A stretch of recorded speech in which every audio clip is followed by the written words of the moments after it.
All right, so a while back I did a video on repairing some scratch damage. I actually was driving my Jeep and I ran into this wall right here when I was backing out of the garage, and it caused a scratch right in here. I repaired the painted surface on a video a while back, but I did not cover how to deal with these plastic fender flares. So that's what we're going to cover today, is how to repair a damaged plastic bumper or fender guard. Ultimately, the best solution for this kind of thing is to replace it. But if you're of a vein like myself, who would much rather repair it rather than replace it, and don't want to put any more plastic into the landfills, then this is the video for you. So we're going to go through all the steps that it takes to bring this back as close as you can to, let's say, the 20-foot perfection, which means it looks good from 20 feet out and you never know that it was scratched. Obviously, we're not going to be able to get it back to brand new. It has, if you look close up, kind of a shark skin texture, which is going to be hard to reproduce. But as long as we don't make it shiny and it's not rough and dull looking, then we should be able to get it close to the that 20-foot perfection that we're looking for. There's some advantages and disadvantages that we have here. First off, the damage is limited to an area that is really easy to start and finish. So when we do our painting, which we're going to do a little bit of painting on this, we won't have to paint into an area that will cause a line that we need to match up, because we can match it right up to the edge here, and it's really easy to separate the clean from the new. So that's an advantage. The disadvantage that we have is that this is an older car, and as much as this can be cleaned up, it will never look new. So anything that we do on here is always going to look better than the original.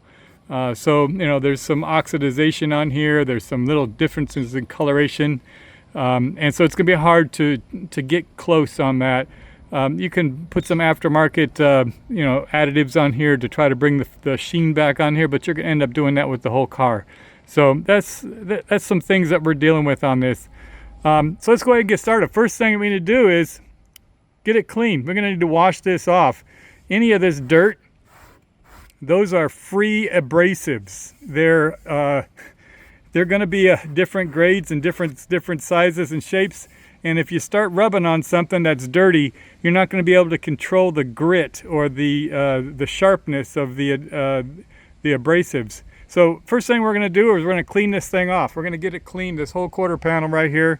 And to do that, we got a bucket. This bucket we're going to fill with a light detergent, just enough to make it soapy. We have a chamois for drying it off later, and just a lint-free rag that we're going to use for scrubbing down and getting it clean. So let's go ahead and put that together. The other thing about this bucket that's kind of unique is it has this little separator. You put this in the bottom, and when you're rinsing your rag out in between sections, the dirt will go in the grill and will form up on the bottom, instead of continuing to just recirculate the dirt while you're cleaning your car. So one of these little screens on a standard bucket is a really great investment if you're into washing your own car. So let's go ahead and get this thing washed up.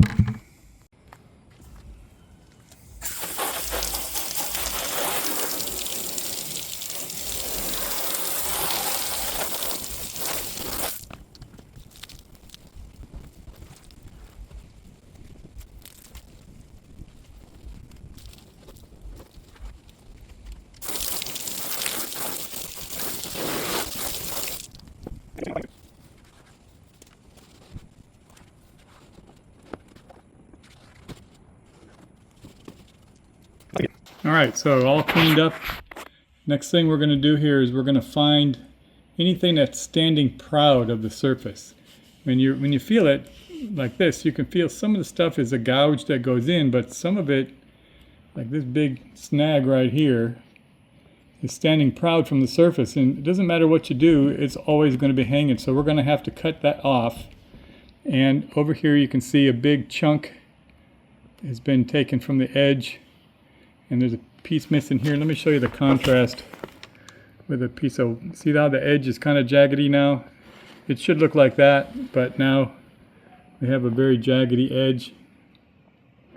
So yeah, here's a good, what we're going to do is we're going to take anything that is sticking out above, we're going to shave that off with a razor blade, and then we're going to work on building up this jagged edge back to flush. And we're going to do that by melting some ABS plastic into the slot. I don't know if the ABS is a perfect match for the type of material that we're dealing with here, but we'll see if we can get it to adhere. And if it does, then it'll be a good solution. And we'll see if we can melt that in there and get at least build up that edge. We're gonna paint it after the fact with some texture paint. So you know, sanding and painting will tend to make it match, but we definitely need to get back to flat. All right, moving on.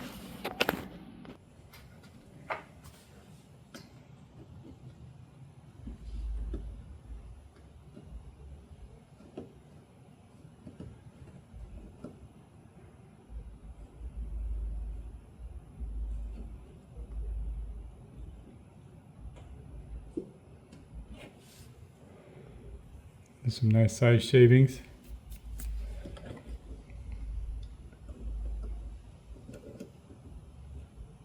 A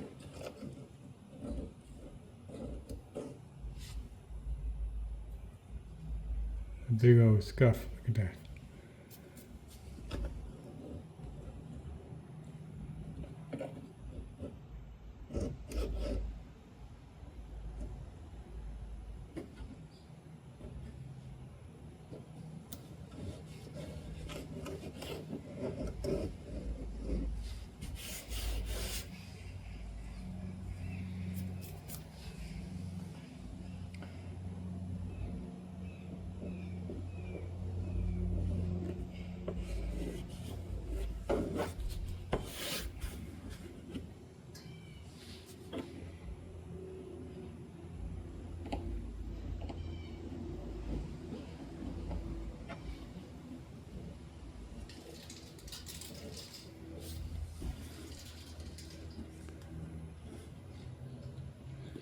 All right, so we're going to try to refill this area, and I don't know if we need to do anything with this one, but this is definitely a big old hole right here.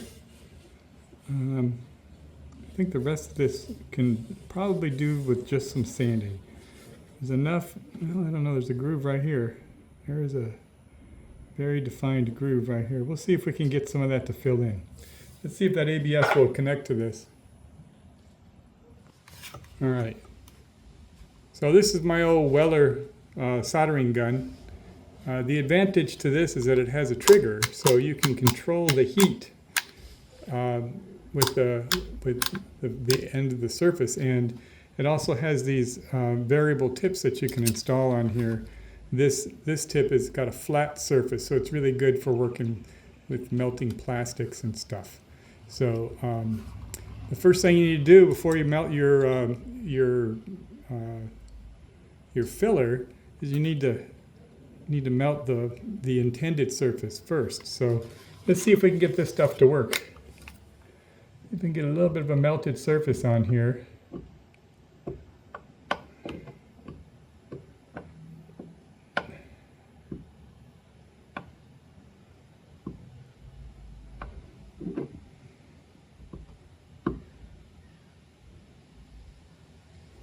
Getting hot enough?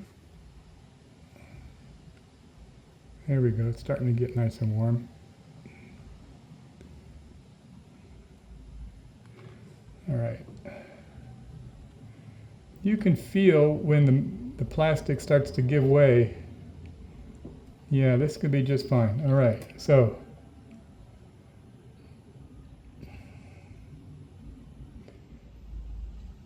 you want to try to get it to stick. So you have to melt both surfaces. And the donor material should stick on its own once you get it to adhere. Keep stacking it up.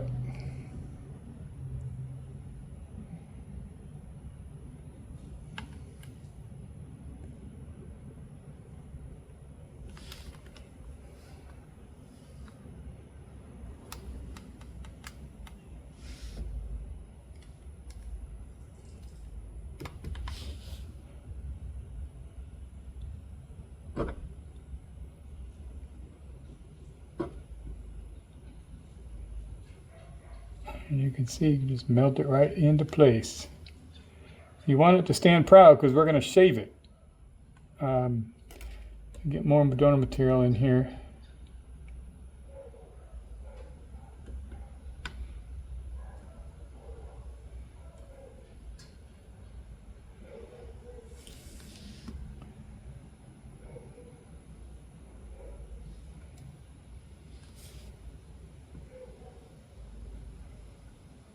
Okay, that looks good.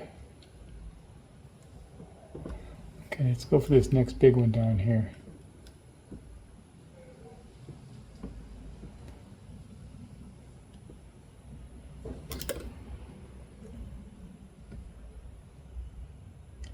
This is ABS filament that I use on my 3D printer. It's just a standard ABS. If you don't have printer filament, you can just take some ABS from any discarded piece of plastic material that you have, or you can even shave the inside of this rubber, or this Fender.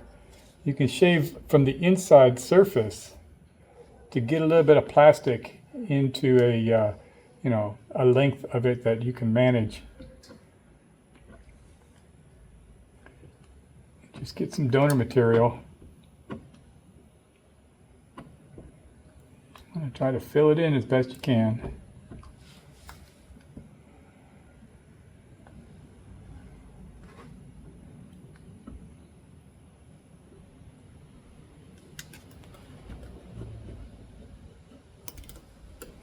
I'm going to run some filler right along the edge.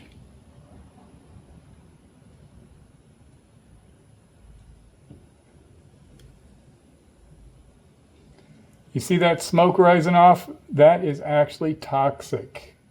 ABS plastic, when you're printing with it, it needs to have a ventilated room when you're doing it. So you don't want to be working directly over the top of this, because that smoke that you see is actually volatile chemical vapors, which are not good for you. You don't want to breathe those.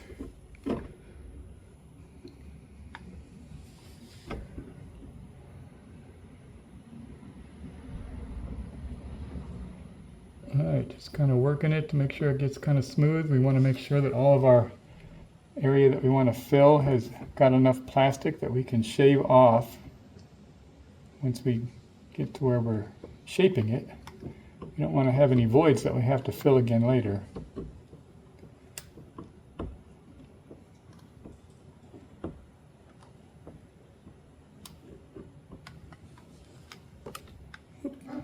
Sorry, I keep bumping the camera.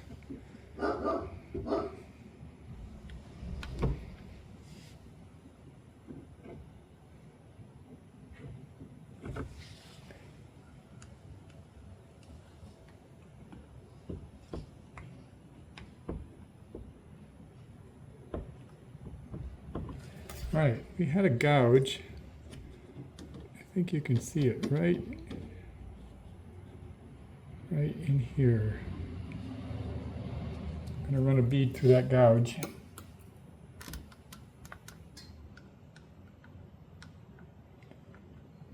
Some bare metal, some bare material, and then we're going to force this into it.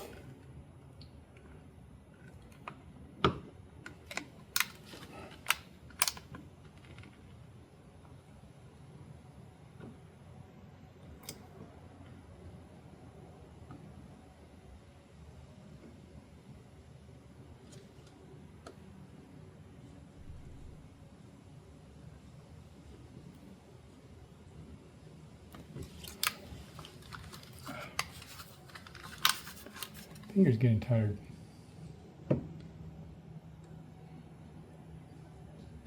And let's just make sure all this is adhering.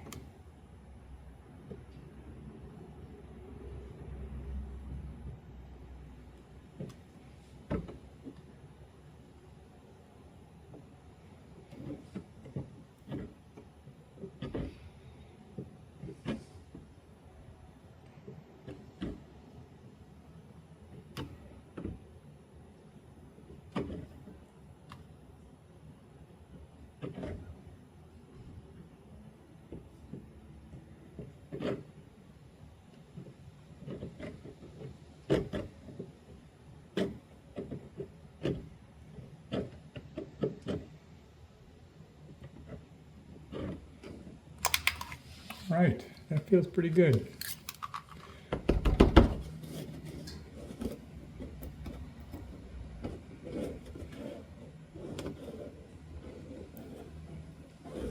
All right, let me get a good close-up of that so you can see the areas that we have affected and the areas back in here that we've filled up with some contrast behind it.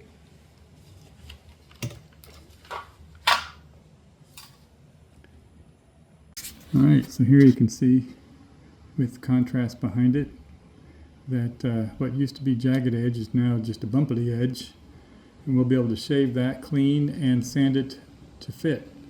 So you can see the area where that gouge was, we filled that back in, and coming around the corner here, all of those big bites that were taken out of it have been refilled.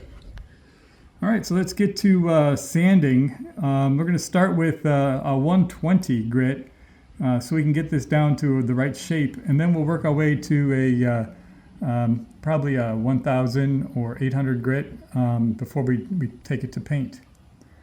Moving on. Okay, so before we get to sanding, we want to protect the area around the work surface. We're going to do that with some masking tape. I'm going to mask all this white area with some masking tape because, you know, sanding can get a little unruly. Sometimes you go outside the lines, and this will keep that from being a problem. I'm going to get the tape down in there, so we're going to take it and roll it over onto the surface.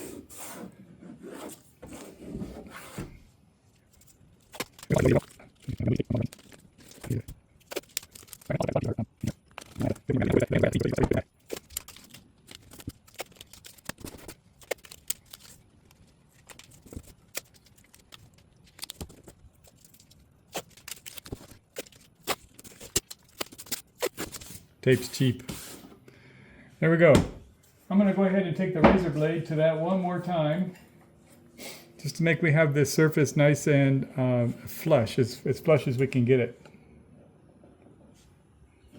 Get any kind of hairs or anything hanging off.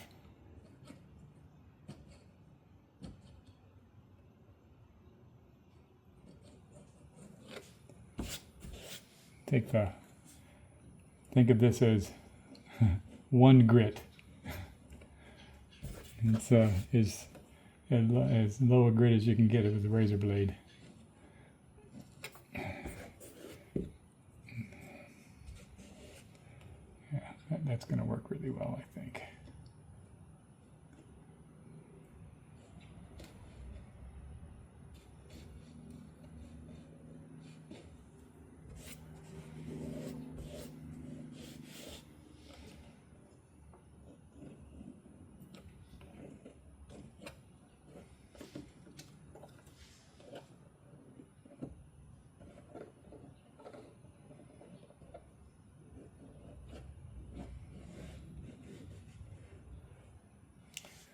Okay, 120 grit. I stand corrected. We're starting with 220 grit. I don't have any 120 in stock, so this will just take a little bit longer step.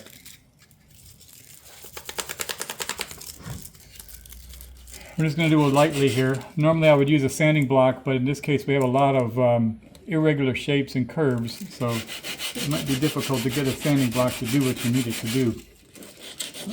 But As long as we start light, we won't deform the shape.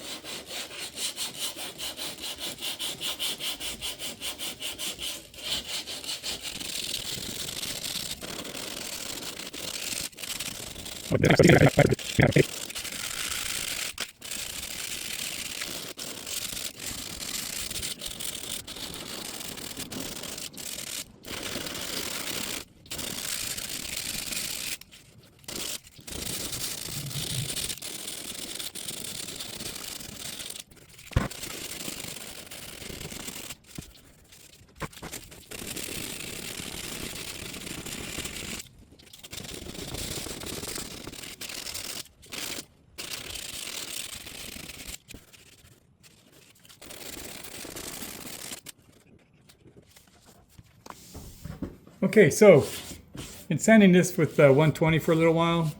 I think the shape is correct. We have some texture issues in here, but they're nominal. And obviously we're going to put some paint in here. I just want to make sure that if we have any high spots, they're not going to be something that's going to stick out on the paint. And there is still, right across here, just a little bit of a high spot. I think that's when I filled in that groove. It's still a little high right in there. I think what we're going to do is give it a little bit of heat gun. And see if we can mold this a little rather than just taking everything off with sand. And we'll see what it looks like with after a little heat gun action. So let's go ahead and give it some heat.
All right, so the heat gun has revealed a place where the ABS is separating. When I touch that with my finger, it's probably pretty hot. Right here. So we're gonna clean off this soldering gun and get it hot again, and see if we can get that to re-adhere right in that area right there. Let's take some of this fodder off of here, slag. Here we go. Okay, let's get that nice and hot again.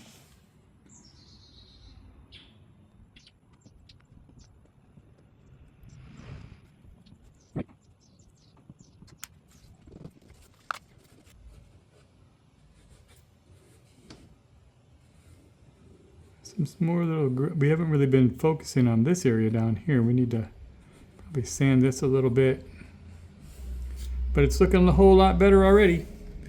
I'm gonna let that cool a little bit, and then we're gonna hit it with a little bit more sandpaper, and then we'll take it to paint, because it's looking pretty good already. This little area has been neglected. Need to sand this up a little, and then we'll hit it with the heat gun. The heat gun, what it does is when you sand the plastic, it gets kind of hairy, and it gets like little filaments on the surface that are lightly connected anymore, and the heat gun will roll those up onto itself, and it gets it back to a flat surface. So I mean, it's kind of a shortcut. You really don't need to sand all the way down to 800 grit, but when you sand it with the 120, you can shape it. The heat gun will then take all of that fuzzy edge surface and flatten it back out again, and then you can move forward from that with your finish sanding, and that's where we're at. So moving ahead, we're gonna let this cool off a little bit, and then we'll go to the next phase. All right, so we got it shaped to the shape that we like. We have it filled, and everything is ready for some finish sanding. I'm going to go ahead and jump up to 1,000 grit, and just make sure I knock off anything that would show through the paint. The paint ultimately is going to be the finish, and we're not going to sand on the paint like we would normally.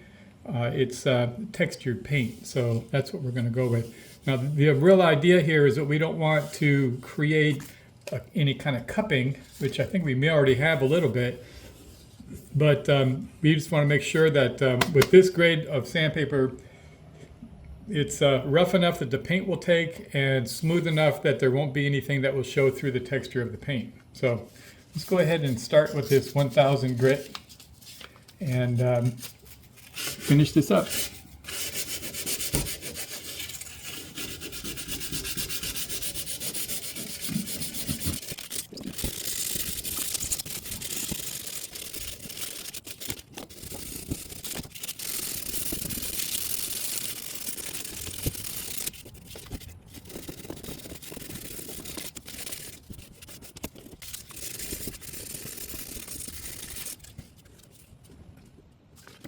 All right, so here we have it sanded and prepped. We're gonna go ahead and I just wanted to get a look at it, see what it looks like. I mean, you could probably get away with that and call that finished, but it's not finished by my standard. We are gonna go ahead and get some texture paint and reapply the texture. You can see there's some discoloration here and there from the patches, and that paint will cover that up. So we're going to re-prep it for paint, and then we'll put that texture paint on. Now, what I like to do when I'm painting a surface is paint from edge to edge. Well, edge to edge on this one means going from this corner to this corner. So I'm going to probably paint this entire section of the rubber so that it all looks one color. We'll try out that new paint. This is not just typical paint. It's a texture paint made specifically for rubber bumpers. So let's go ahead and pick that up in the store and get going on that. All right, there we go, all prepped for paint. I'll be using this Duplicolor bumper and trim paint. It comes in black and charcoal. I thought this was close enough. We'll see how it looks. Let's give it a go.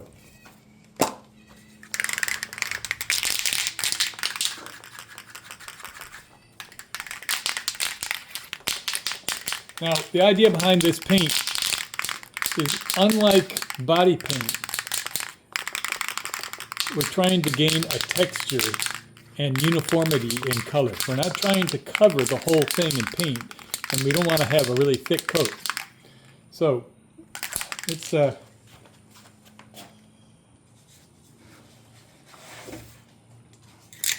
a quick test spray so we can get an idea what the pattern looks like. Okay, we have a horizontal pattern that goes this way. It's about that thick at about 6 inches. All right.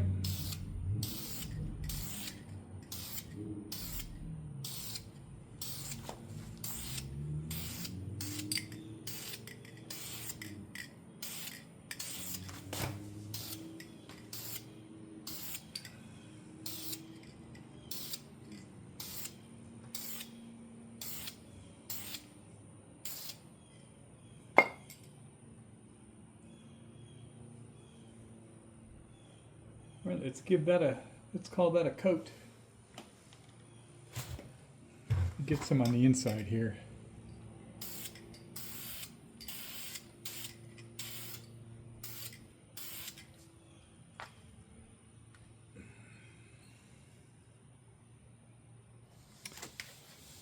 All right, so there you have it. That is the project complete.